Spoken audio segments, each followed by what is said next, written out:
14 जुलाई 1889 की सुबह फ्रांस की राजधानी पेरिस में डर का माहौल था।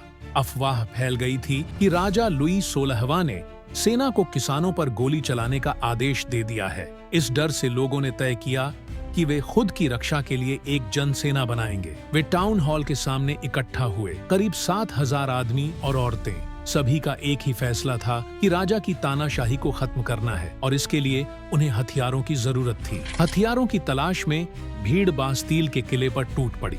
वहां से उन्होंने भारी मात्रा में गोला बारूद हासिल किया और 7 कैदियों को आजाद कर दिया। संघर्ष में कई सैनिक मारे गए और बास्तील का कमांडर भी मारा गया। इसके बाद बास्तील को तोड़ दिया गया। उसके पत्थर और सामान लोग बाजार में बेचने लगे। इन्हें खासकर वे लोग खरीदते थे जो इस घटना की याद अपने पास रखना चाहते थे। इस घटना के बाद पूरे पेरिस और गांवों में विद्रोह फैल गया। लोग रोटी और जरूरी चीजों की महंगाई से परेशान थे। यही गुस्सा धीरे धीरे इतना बढ़ा कि जनता ने आखिरकार अपने ही राजा लुई 16वें को गिलोटिन पर चढ़ा दिया। तो दोस्तों, सवाल यह है, आखिर ऐसा क्यों हुआ? क्यों यह अफवाह फैली कि राजा अपनी ही जनता पर गोली चलाने वाला है? यही सब हम इस चैप्टर में विस्तार से जानेंगे। चलिए शुरुआत करते हैं।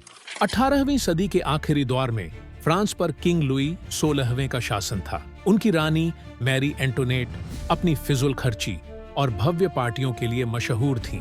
वर्साई का महल शान शौकत से भरा हुआ था, लेकिन दूसरी तरफ पूरा देश कर्ज में डूबा हुआ था। अमेरिकी स्वतंत्रता संग्राम जैसे महंगे युद्धों ने फ्रांस का खजाना खाली कर दिया। हालत यह थी कि देश पर 10 अरब लिवरे से ज्यादा कर्ज हो गया था, जिस पर सरकार को 10% ब्याज भी चुकाना पड़ता था। इस कर्ज को चुकाने के लिए जनता पर और ज्यादा कर लगाए गए। फ्रांसीसी समाज 3 वर्गों यानी एस्टेट्स में बटा था। पहला एस्टेट था पादरी यानी चर्च, दूसरा था कुलीन वर्ग यानी रईस। इन दोनों को तमाम सुविधाएं और विशेषाधिकार मिले हुए थे और इन्हें कोई कर नहीं देना पड़ता था, बल्कि चर्च तो आम जनता से अपना अलग कर यानी टाइट भी वसूलता था। तीसरा एस्टेट, जिसमें 90% जनता आती थी, किसान, मजदूर, कारीगर और व्यापारी, उन पर ही पूरा टैक्स का बोझ डाला जाता था। उन्हें टाइल जैसे सीधे कर और दूसरे तरह के भारी टैक्स देने पड़ते थे। यानी आलीशान महल और रईसों की ऐशो आराम की जिंदगी का खर्चा आम जनता से वसूले गए टैक्स से पूरा होता था। यही अन्याय और असमानता धीरे धीरे लोगों के भीतर गुस्से की आग बन गई और इसी ने आगे चलकर फ्रांसीसी क्रांति की नींव रखी।